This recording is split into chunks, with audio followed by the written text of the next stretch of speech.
Hello friends, चलिए भारत की भूगोल की कक्षा को आगे बढ़ाते हैं। कल की कक्षा में हम हिमालय पर्वत के बारे में बात कर चुके हैं। हम भारत के प्राकृतिक प्रदेश इसका अध्ययन कर रहे हैं, जिसमें आपका हिमालय हो चुका है। आज का हमारा टॉपिक है उत्तर भारत का मैदान। तो आप लोगों से प्रतिदिन 2 क्वेश्चन पूछे जाते हैं, जो सुबह संविधान की कक्षा होती है और अभी भारत का भूगोल। तो आप सभी आंसर बताया कीजिए। जो एग्जाम में पूछे गए हैं उन्हीं प्रश्नों को आपसे पूछा जाता है, तो आंसर दिया कीजिए। आइए बात करते हैं उत्तर भारत के मैदान के बारे में। कल हम देखे हैं हिमालय के बारे में। तो देखिए, हिमालय क्षेत्र से अनेक प्रमुख नदियों का उद्गम भी होता है। कल हम बात किए हैं काराकोरम श्रेणी के बारे में। तो देखिए, नदियों के निक्षेप से अपने द्वारा कुछ अवसाद बहाकर लाते हैं। देखिएगा, हमेशा कई जगह आपको बाढ़ देखने को मिलता है। तो एक स्थान के मिट्टी को, रेत हो या कंकड़ हो, उसको उठाकर दूसरे स्थान पर ले जाते हैं। तो ये नदियां अपने द्वारा बहाकर जो अवसाद एक स्थान पर छोड़ देते हैं, इन्हीं अवसादों से आपका मैदान का निर्माण होता है। तो हिमालय क्षेत्र में आपके अनेक प्रमुख नदियां हैं, जैसे सिंधु नदी है, इसके अलावा गंगा नदी है।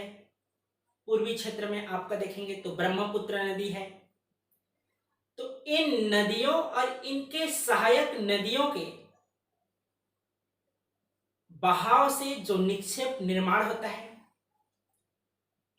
एक स्थान से दूसरे स्थान पर जो मिट्टियों का स्थानांतरित होती है, जिसमें रेत और कंकड़ भी शामिल रहते हैं, इसे जलोढ़ के नाम से जाना जाता है। तो इसी से आपका उत्तर भारत का मैदान भी निर्मित हुआ है। तो देखिए, निर्माण कैसे हुआ है।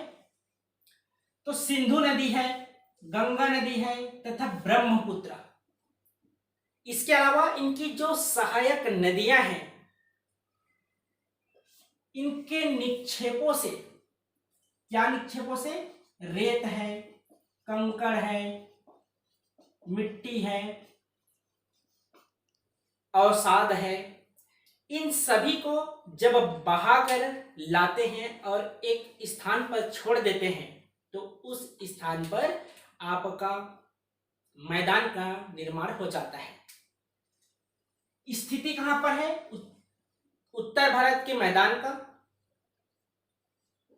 कल बात किए हैं उत्तर में हिमालय क्षेत्र के बारे में। अगर आप भारत का मैप देखेंगे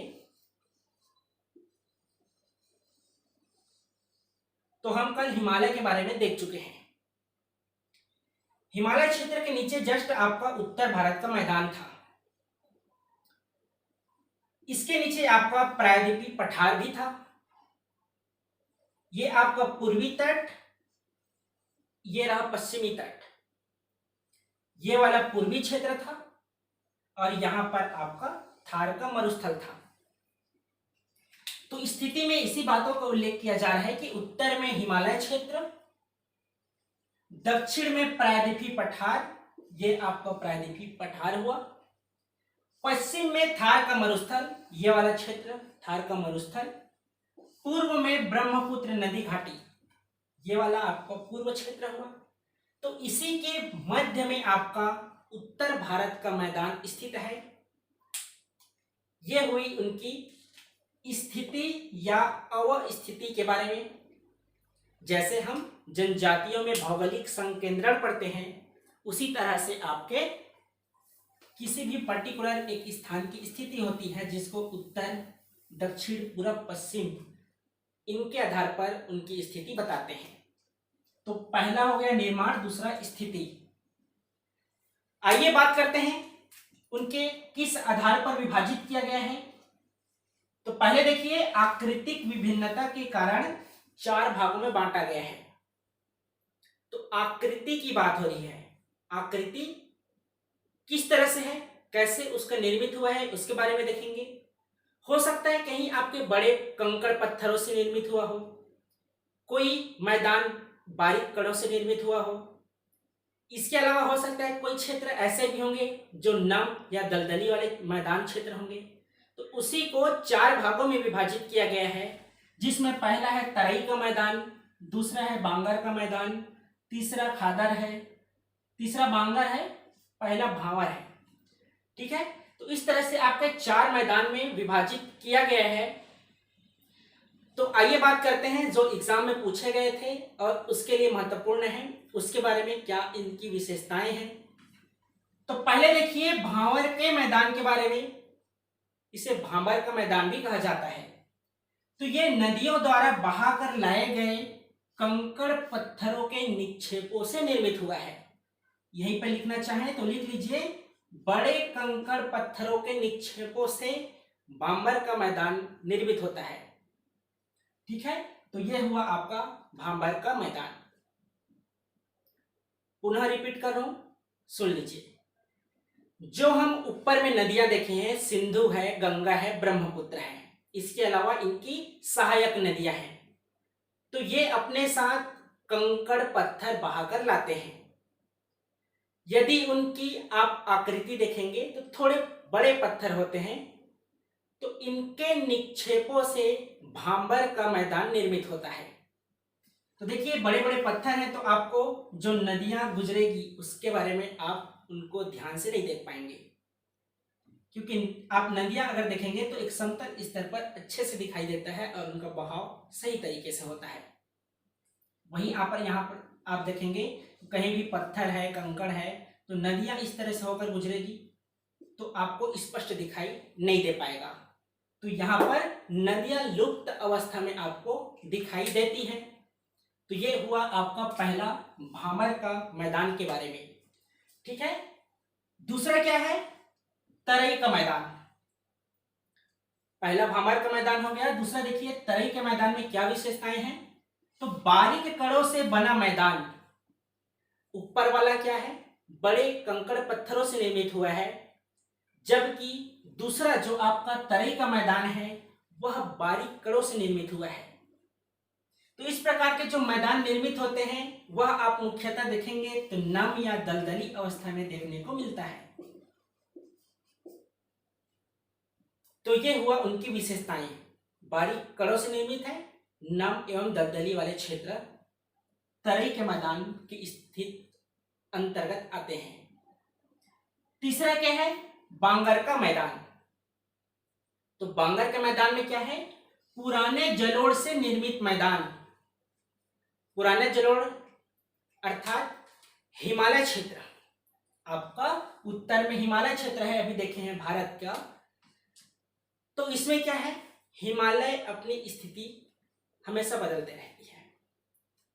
इसमें क्या है, जो नदियां लगातार बहते रहती हैं। अभी इस वर्ष आप देखेंगे कहीं ना कहीं हमारे छत्तीसगढ़ में भी बाढ़ का प्रभाव देखने को मिला है। तो ये नदियां अपना मार्ग क्षेत्र परिवर्तित करते रहती हैं, ये बारिश पर भी निर्भर करता है।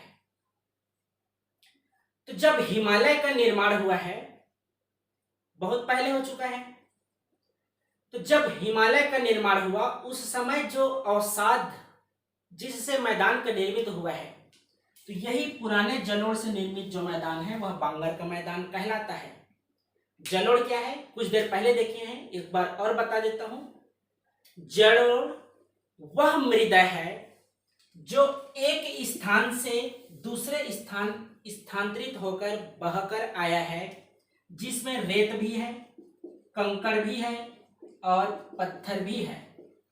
ये सभी शामिल है, लेकिन मुख्यतः क्या है, एक स्थान की मिट्टी है जो दूसरे स्थान पर स्थानांतरित हो गई है, यही आपका जलोढ़ कहलाता है। तो बांगर के मैदान की विशेषताएं हैं कि पुरानी जलोढ़ से निर्मित है। अगला है खादर का मैदान। तो खादर के मैदान में नवीन जलोढ़ से निर्मित मैदान आते हैं, जिसके अंतर्गत आपके गंगा का मैदान आता है। इसी में आपके सर्वाधिक उपजाऊ भूमि होती है, जहां खेती की जाती है। ठीक है, तो ये हुआ आपके उनके आकृतिक विभिन्नता के आधार पर 4 भागों में विभाजित किया गया है। यदि आप उसे क्षेत्र के आधार पर विभाजित करेंगे तो उत्तरी मैदान को 3 उपवर्गों में विभाजित किया गया है। कल भी देखे थे प्राकृतिक आधार पर, इसके अलावा स्थानीय जो नाम है उसके आधार पर हिमालय को विभाजित किए थे। उसी तरह से आपके उत्तर भारत का मैदान भी है जिसमें क्षेत्रीय नाम, जैसे पंजाब का मैदान है, ब्रह्मपुत्र का मैदान है, गंगा का मैदान है। तो ब्रह्मपुत्र का मैदान, गंगा के मैदान को आप आसान तरीके से समझ गए होंगे कि ब्रह्मपुत्र के नदी, जो ब्रह्मपुत्र नदी है और इसके जो अन्य सहायक नदी हैं, ये अपने साथ जो अवसाद जमा करते हैं, इनके अवसादों के निक्षेप से जो मैदान निर्मित होता है वह ब्रह्मपुत्र का मैदान कहलाता है। यही प्रक्रिया गंगा के मैदान में भी लागू होता है कि जो गंगा नदी है और इसके जो प्रमुख सहायक नदियां हैं, ये अपने साथ जो अवसाद जमा करते हैं और इससे जो मैदान निर्मित होती है वे गंगा के मैदान के नाम से जाना जाता है। इसी में है आपका पंजाब का मैदान। तो सिंधु और इसकी जो सहायक नदियां हैं, इसके अवसाद से जो मैदान निर्मित होता है वह पंजाब के मैदान के नाम से जाना जाता है। तो इसका अधिकांश जो हिस्सा है आपको पाकिस्तान में देखने को मिलेगा। तो ये 3 उपवर्गों में विभाजित किया गया है उनके स्थानीय नामों के आधार पर। ठीक है, तो इस तरह से हुआ आज की कक्षा उत्तर भारत के मैदान के बारे में। अभी और कुछ बचा है, बात करेंगे। देखिए, जो अपवाद तंत्र का अभी जो उल्लेख कर रहा हूं, प्राकृतिक विभाजन के बाद नदियों के बारे में उल्लेख करेंगे। ठीक है, जो एग्जाम के दृष्टिकोण से महत्वपूर्ण है। इसके अलावा आपके शैल समूह भी बचा हुआ है, इसका भी अध्ययन करेंगे। जहां से प्रश्न प्रत्येक वर्ष पूछे जाते हैं उसको हम पहले अध्ययन कर रहे हैं। ठीक है, तो आप लोग कुछ लोग व्हाट्सएप में कमेंट कर रहे थे कि सर कल हिमालय के बारे में बताए हैं लेकिन उनकी चोटियों के बारे में उल्लेख नहीं किए हैं। तो चोटियां क्या है? जो ऊंचे शिखर होते हैं उनके चोटियों के नाम से जानते हैं। तो आप देखिए हिमालय के कौन कौन से प्रमुख चोटियां हैं, या ऊंचे शिखर भी लिखना चाहें तो लिख सकते हैं, ऊंचे शिखर। ठीक है, तो 3 कॉलम बना लीजिए। पहले में लिख लीजिए कौन कौन से पर्वत हैं, उनकी ऊंचाई जिसमें देखेंगे कितना मीटर है, और तीसरा कौन से देश या राज्य में स्थित है, इसके बारे में बात करेंगे। ठीक है, तो पर्वत में हम आइए देखते हैं उनकी ऊंचाई के आधार पर। सबसे पहले है माउंट एवरेस्ट। नाम तो आप सभी सुने ही होंगे माउंट एवरेस्ट के बारे में, जिसकी ऊंचाई है 8,848 मीटर। ठीक है, सभी मीटर में है, इसको याद रखिएगा। स्थिति की बात करें तो नेपाल में स्थित है माउंट एवरेस्ट। यह जो माउंट एवरेस्ट है इसकी ऊंचाई मिलीमीटर में निश्चित रूप से बढ़ रही है। तो माउंट एवरेस्ट का आपको कहीं कहीं 8,850 भी देखने को मिल सकता है। दूसरा है गार्विन ऑस्टिन। इसके बारे में क्या विशेषता है आप कमेंट बॉक्स में बताइएगा। कल इसका विशेष आपको बताया हूं कि क्या इसमें विशेष गुण है या क्या बातें हैं। तो गार्विन ऑस्टिन आपके लिए प्रश्न है। तो देखिए इसकी जो ऊंचाई है 8,611 मीटर है। राज्य के नई केंद्र शासित प्रदेश है लद्दाख केंद्र शासित प्रदेश, जो भारत के अंतर्गत आता है। तो गार्विन ऑस्टिन कहाँ स्थित है? लद्दाख केंद्र शासित प्रदेश में। तीसरा है कंचनजंगा। तो इसकी जो ऊंचाई है 8,598 मीटर है। स्थान की बात करें तो पर्टिकुलर सिक्किम राज्य, यह भी भारत में स्थित है। देखिए नेपाल में और भी प्रमुख शिखर हैं, उसको हम अध्ययन नहीं कर रहे हैं क्योंकि हम भारत के बारे में ज्यादा फोकस करेंगे, क्योंकि प्रश्न में आपको भारत के राज्यों के बारे में इनके ऊंचे शिखर के में ही पूछ सकता है। चौथा है धौलागिरा। तो धौलागिरा की जो ऊंचाई है 8,172 मीटर है। स्थिति की बात करें तो नेपाल देश में स्थित है। अगला है नंगा पर्वत। इसकी ऊंचाई आपको कहीं कहीं 8,126 मीटर भी मिल सकता है, तो कहीं 8,176 यह भी देखने को मिल सकता है। तो आप लोग घबराइएगा नहीं, विकल्प में केवल एक ही होगा, या तो 8,126 मीटर होगा या तो 8,176 मीटर होगा। तो नंगा पर्वत आपके भारत में स्थित है। अगला क्या है, नंदा देवी। तो नंदा देवी की जो ऊंचाई है 7,817 मीटर है। इनकी स्थिति देखेंगे तो उत्तराखंड राज्य में स्थित है। ठीक है, अगला देख लीजिए नामचा बारवा। यह भी पूछा गया है कि कौन से राज्य में स्थित है। तो याद रखेंगे अरुणाचल प्रदेश में स्थित है, जहां से ब्रह्मपुत्र नदी प्रवेश करती है, जिसकी ऊंचाई की बात करें तो 7,756 मीटर है। तो ये रहा आपका जो व्हाट्सएप में पूछे थे हिमालय की प्रमुख चोटियों के बारे में। तो याद रखिएगा कौन से राज्य में कौन सी चोटी स्थित है और उनकी ऊंचाई कितनी है। तो ये हुआ आपके हिमालय की प्रमुख चोटियां। पहला प्रश्न आपसे पूछा गार्विन आष्टी के बारे में, आप बताइएगा। दूसरा है आपके लिए प्रश्न है कि फूलों की घाटी किसे कहा जाता है। यह भी पूछा गया है कि फूलों की घाटी कौन से राज्य में स्थित है, इसके बारे में बताइएगा। 2 प्रश्न हो गए आज के लिए। पहला, गार्विन आस्टिन में क्या विशेष बातें हैं, इसको बताइएगा। दूसरा, फूलों की घाटी कौन से राज्य में स्थित है। देखिए नदी हम कुछ दिनों में अध्ययन करेंगे, 1-2 दिन में प्राकृतिक विभाजन खत्म हो जाएगा।